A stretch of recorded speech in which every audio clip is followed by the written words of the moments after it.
Je vous salue, chers amis et frères qui aiment l'histoire. Veuillez profiter des 1100 enseignements, 1100 vidéos d'histoire sur ma page YouTube, professeur Alou Kwame René, auquel on peut accéder aussi en tapant Kwame René Alou. Alors ici et maintenant, je voudrais dire ce que les Akans disent de l'humain. Pour les Akans, ce qu'est l'humain selon les Akans. Ce qu'est l'humain selon les Akans. Alors, pour vous situer, le peuple Akan le plus connu, c'est le peuple Ashanti. Quand on dit le peuple Ashanti, on connaît. Alors, qu'est-ce qu'ils disent de l'humain?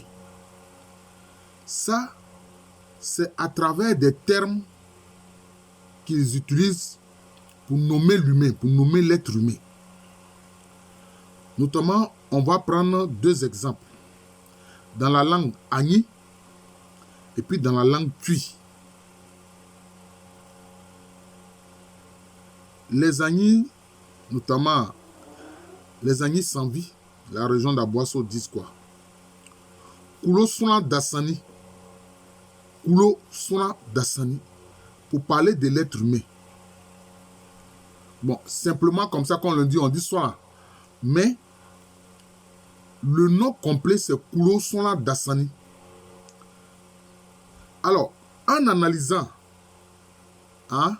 les composantes de ce mot-là, de ce terme-là, on comprend la notion de ce qu'est l'humain. Kulo, c'est quoi? Kulo, c'est le village. Kulo, c'est la localité. Kulo, c'est la ville. Vous comprenez? Donc, pour eux, l'être humain, c'est celui qui vit dans un village, dans une ville, dans une localité. Vous comprenez? Donc, quelqu'un qui vit dans un endroit humanisé, dans un endroit socialisé. Pour eux, c'est ça l'être humain. Hein? Si tu es isolé quelque part, je ne sais pas moi, tu es un ermite isolé quelque part, non. C'est pas ce que les Akans ne voient pas ça de cette façon-là. Il faut que tu sois en communauté avec des gens. Vous voyez? C'est ça l'humain. Kulo, c'est le village.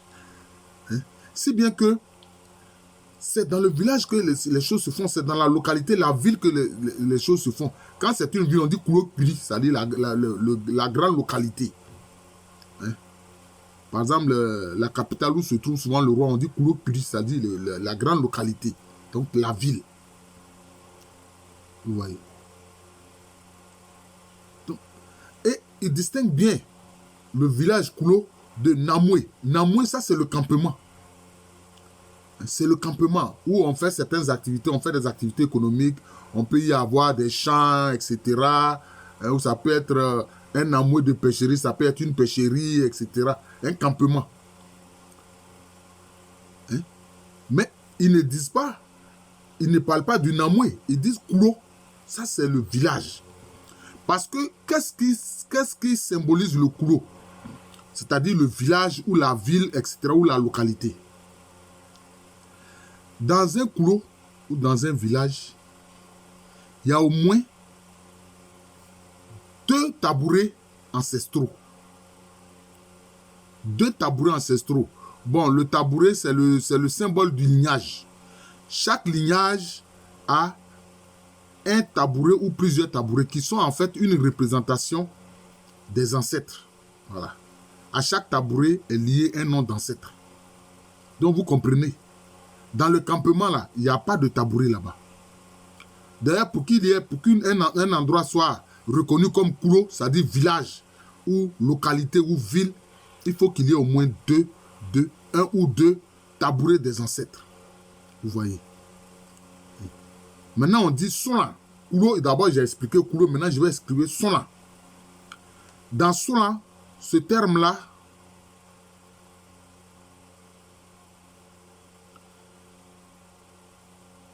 c'est en fait, quand on dit sona, en fait, de ces sona, si on veut voir, c'est-à-dire que c'est ce qui est au-dessus de la chair.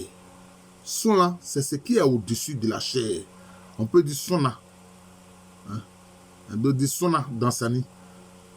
C'est ce qui est au-dessus de la chair. So, ça veut dire au-dessus. Na ou na, ça veut dire la chair. Ça veut dire la viande. Vous voyez? C'est pour ça que les animaux sont appelés na. Hein? Dans les langues akan. Bon, en Agno, on dit na. Par exemple, en Tui, on dit nam. On dit nam. Donc, sona, c'est celui qui est au-dessus des choses, de la chair. C'est celui qui est au-dessus de la viande. Parce qu'on peut dire la chair, c'est le corps. Mais la viande, c'est surtout l'animal. Hein? C'est la viande de l'animal qui est consommée. Vous voyez? Donc, sona, c'est ce qui est au-dessus de la chair, c'est ce qui est au-dessus de la viande. Cela veut dire quoi? C'est-à-dire que l'être humain, véritable pour eux, l'être humain, il est au-dessus de la chair. Voilà, il est au-dessus de la chair. Mais en général, qu'est-ce qui est au-dessus de la chair? C'est l'intelligence. C'est l'intelligence. C'est l'esprit. C'est l'intelligence, c'est l'esprit. C'est la sagesse. Vous voyez? Comment à travers ces mots, on perçoit la perception que les Akans ont de l'être humain. L'être humain, c'est celui qui est au-dessus de la chair. D'ailleurs, quand on dit que quelqu'un agit selon la chair, ça dit qu'il agit selon... dans la brutalité, ça dit que sans intelligence. Vous voyez, sans intelligence. Vous voyez, c'est ça. Vous voyez. D'ailleurs, même, on voit ici, c'est comme si ça rejoint un peu la perception chrétienne, hein, qui dit qu'il ne faut pas agir dans la chair, mais il faut agir selon l'esprit. Voilà, vous voyez ça ici. Nos ancêtres africains, ils savaient ça. Ce n'est pas le Coderme qui, au moment où ils faisaient la colonisation, sont venus leur enseigner cela. Non. Maintenant, Dansani. Alors, sachez que le suffixe ni est désignatif.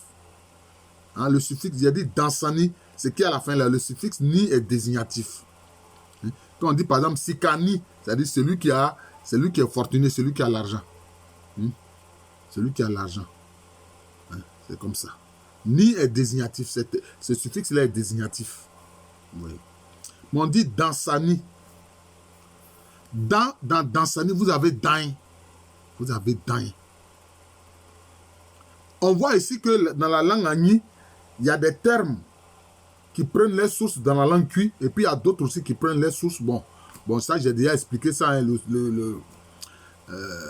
l'origine de la langue Agni, c'est un mélange de la langue des Sohier et puis du Cui.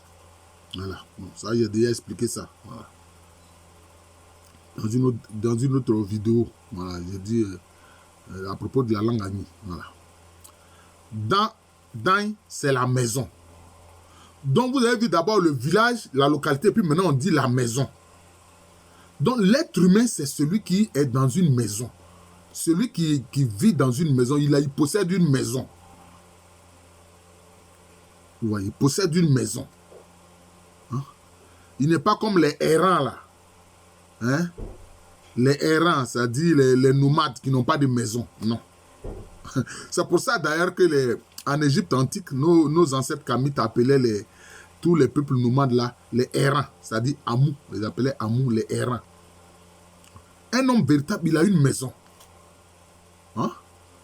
Parce que ce sont les animaux qui n'ont pas de maison, mais enfin, même les animaux, même certains ont des terriers, etc. Certains se dissimulent dans des grottes, etc. Voilà, donc, l'être humain, lui, il a une maison. Maintenant, le nom ça a deux sens. Ça a deux sens. Ça veut dire danser. Ça veut dire aussi guerre. Parce que danser, C'est l'être humain seul qui, dans la création, danse. Donc, la danse est une expression, une haute expression de l'humanité. Ce sont les Caucasiens qui ont voulu minimiser ça en disant bamboula, bamboula, bamboula. Non. C'est l'être humain seul qui danse. Le chien ne danse pas. Le chat ne danse pas. Regardez dans la création. Seul l'être humain danse. Donc, c'est une haute expression de l'humanité. Ça, souvent, les Caucasiens ne comprennent pas ça. Maintenant, ça, c'est la guerre. Vous remarquerez que dans la création, quels sont ceux qui font la guerre? Ce sont les humains. Ce sont les humains. Donc, dans Dansani, vous avez la maison, la danse, la guerre. Donc, Dansani, c'est-à-dire celui qui est dans une maison, qui danse et aussi qui fait la guerre. Bon, évidemment, on ne fait pas la guerre tout le temps, Dieu merci. Donc, vous comprenez, Kulo sont là, Dansani, Kulo, la localité, le village, la ville, etc. C'est une expression de l'humanité. Solan, c'est-à-dire celui qui est au-dessus de la viande, celui qui est au-dessus de la chair, donc qui a une intelligence, qui a une intelligence, qui réfléchit, il est au-dessus de ce qui est chair, voilà, il est esprit. Et puis maintenant, il vit dans une maison, il a la capacité de danser, de faire la guerre. Voilà comment nos ancêtres Akans perçoivent l'être humain. C'est pour ça qu'en Nani, on dit Kulo Sona Dansani. Kulo Sona Dansani.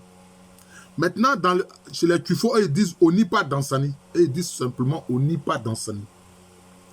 Mais le terme de Onipa, bon, vous savez, il y a la question des interprétations, ce n'est pas toujours facile. C'est dans le Tui, souvent dans le Tui à danser, il y a des lettres arrondies, des voyelles arrondies, qui sont souvent des préfixes. Onipa. En dansé, on dit Onipa. Ça, c'est l'être humain, ça. Mais ce n'est pas partout qu'on dit Onipa. On peut dire simplement Nipa. On peut dire simplement Nipa. Ou bien on peut dire Enipa. Ailleurs, on peut dire Enipa. Mais dans le cul à danser, on dit Onipa. Or, Oni, ça veut dire que c'est lui qui ne fait pas. Oni, ça veut dire que c'est lui qui ne fait pas. Onipa, ça veut dire que c'est lui qui ne fait pas le bien. On peut interpréter ça comme ça, parce que pas, c'est ce qui est bien. Il ne fait pas le bien. C'est lui qui ne fait pas le bien.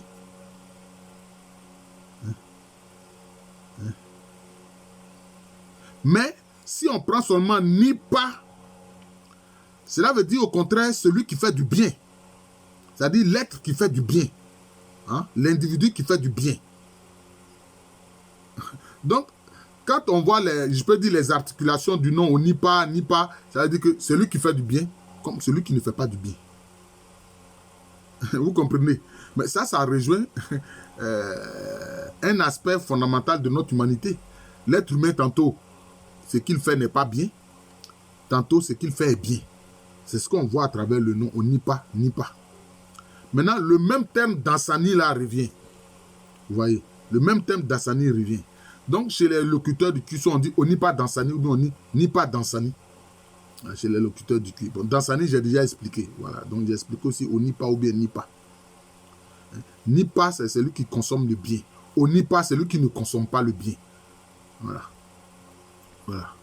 Parce que ni renvoie aussi au fait de manger dit, il y a dit ni.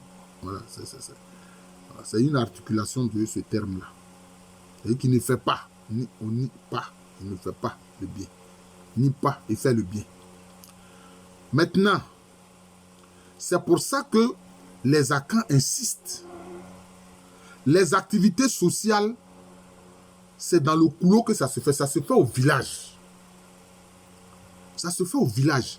Non pas dans le campement. Le campement qui est appelé Namwe en Nani et qui était appelé Ekurase en langue Twi. Donc, dans le campement, on n'a pas de relations sexuelles. Il est interdit d'avoir des relations sexuelles dans le campement, comme en brousse. Il est interdit d'avoir des relations sexuelles dans le campement, comme en brousse. Vous pourrez dire, mais peut-être c'est pour éviter les adultères, etc. Non, ce n'est pas pour ça. Mais parce que ces endroits-là ne sont pas les endroits humanisés. Ce ne sont pas les endroits socialisés. Vous voyez. Le Namwe ou le Kurase, c'est l'endroit pour travailler. Les activités sociales se font au village.